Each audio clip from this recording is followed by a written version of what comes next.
So I wanted to come on and speak about like autism and sensory and behaviour change and stuff like that. So I've just been to B&M and bought these as a Matthew, and the reason I bought them is because he keeps on pinching and biting us, and we're kind of not too sure why. I have to like seize the traffic just on the walk home, and so we're trying to work it out, like why it might be like this.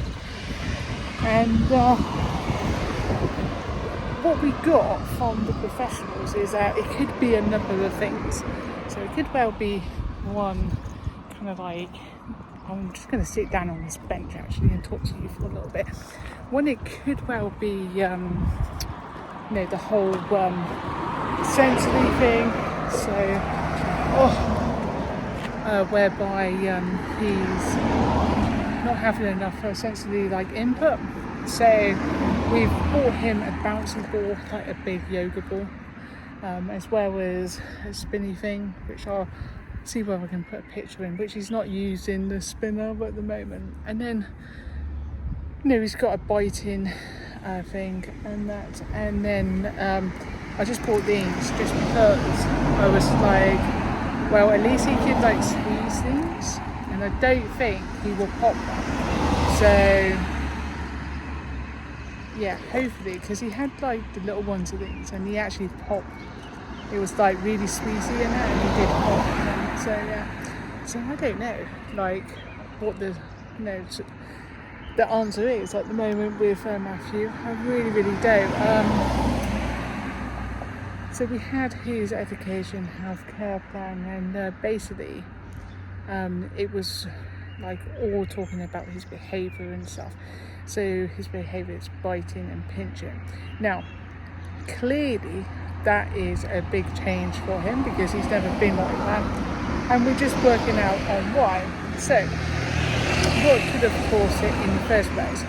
One, he had a cold and then this awful cough, which I had as well. And he went on for weeks and the coughing and that. And what his paediatrician actually said was that it could have been that he might have been coughing so much that he basically, so if you cough, you are using your tummy muscles. And if you cough too much, you can actually hurt your ribs and stuff like that. So we think it might have been that caused the initial behaviour. However, why is it still happening now? Is it a learned behaviour that when he's not happy he's going to be pinching us and biting us? And the answer is yes, in a way, because I do think that working with children in the past with autism, this is very for children who are non-verbal, they use behaviour to communicate, and then we as parents or caregivers or like support workers and that have to kind of figure out like, what are you trying to say to me and how can we like help. So the sensory input is one. So we've brought in things. We got him like say a trampoline which is outgrown, so we're going to have to get him another one. We brought him a bouncy ball, which I've already said, a spinner thing. So we're doing all we can, kind of like physically, and then also we're using deep kind of like pressure, so deep kind of like I say massage. So when he's actually like overstimulated and he I don't like using this word, but he will come to you and he will kind of like he may attack you or something, and when I mean that, I kind of go in the way that he's going to be, I'm gonna keep on moving, he's going to pinch you or say bite you, and I think that's the reaction because he wants us to do something, but we don't know what. We don't know what is wrong, or like if because he can't tell us. So this is the challenge that we are having at the moment, and this is why, if you are a regular kind of say subscriber, we haven't been making videos, because basically this is all I kind of get like at the moment, and that is going for a walk, playing tennis or something like that in the evenings once a week, and then possibly something else, and the rest of the time I'm looking after Matthew with Darren. So we don't really have that much say respite at the moment. We are now not doing overnights say at my parents', because it's just not kind of, I don't know what is the word. I think some people can adapt and other people can't, and I think when you've been a grandparent and you have a child, a grandson who is very pleasant, and then he turns into this different person, it's hard.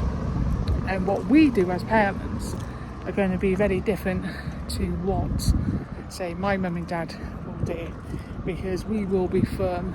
And when I mean firm, I mean a strict kind of like saying no. Some people will say, oh, well, you shouldn't say no because it triggers them. But it depends on the individual. For Matthew, he knows what is no, and he doesn't like it, but he does stop no. And so yeah, but I have all cuts and bruises on me from him, what was it, just doing what he does basically. Where was I? So we know it's essentially, we know it could have been pain, like also hunger and stuff like that, being thirsty. Even though the food and drink is there, I think a lot of autistic children, they don't understand about keeping themselves cool. I mean, children, what was it in general though, I think even like my daughter tends to kind of be like that, and even the kids I work with are very much kind of like the same, about hydration and that. So when you got a autistic son who development age is way behind, he doesn't understand. So that's why also temperature, the heat, the cold and that can have a huge effect. We are going to Spain in September, and we are worried about the heat. However, one of my good friends who is a YouTuber, Michelle, said you can't live your life not doing stuff. And also knowing other mums and dads who are taking their kids away abroad who are autistic, like Matthew, with who find communication difficult. He can't talk, but they have gone and they've been very, very successful, and some have had terrible experiences, maybe the first time, but then they go back and it's like, oh, this time it's good, because they kind of, you get used to it. It's like first time we went to Butlins, Matthew didn't really like it. We've been there for 5-6 times now, and he absolutely loves it. So going on a plane, and that will be different. He loves kind of rides. So I do think that he will definitely be happy and that. But it's just a case of making sure that we got everything in place. So social stories and stuff like that. What about communication then? What are we going to do about that? So we are now going to be going on to a intensive program with Matthew, which is all to do with speech therapy, so using PECs, picture like a change, and we want him to do it on like, you know, kind of, you know, the traditional pecs, and then to go on to a device. We want him to understand that if he can point to the things and the press things, that he will get those, you know, things. So for like example, if he wants a drink, he will just give me the bottle at the moment. But what we would like is for him to go, like, you know, open his communication book and go, I want a drink. And that is communication. From there, we can move on to like a lot of other things. And by the time that he's an adult, hopefully he will have enough to, you know, be able to use a iPad. God, it's loud. Oh, please sneak up on me. There's a bike just going through. Didn't ring the bell, didn't say excuse me. Very, very rude in kids. So anyway, in my own little world here. So we do need to get him like started, and that won't start until like September. So yeah, so that's why we haven't really done that much in terms of, you know, what was it, essay videos. Now, what about the upcoming essay videos? Well, we've got a safari trip planned overnight, just me and Darren. That's probably going to be our last one. I'll do another video on like social care and like support and stuff like that.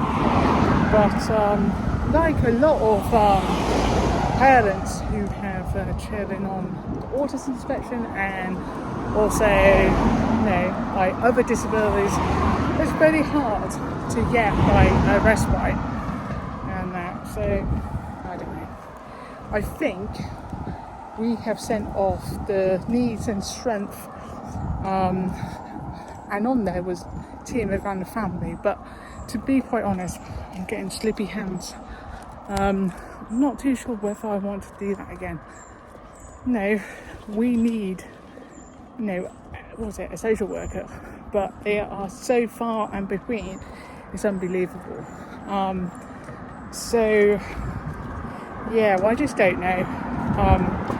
I know, like, you know, my parents want to have Matthew overnight, but like currently he's like, last weekend I went out for a birthday party with a friend. I got a phone call from my mum saying Matthew's having a meltdown. What should they do? My advice, like always, was leave him to it, he will calm down. Because in the meltdown you can't do anything.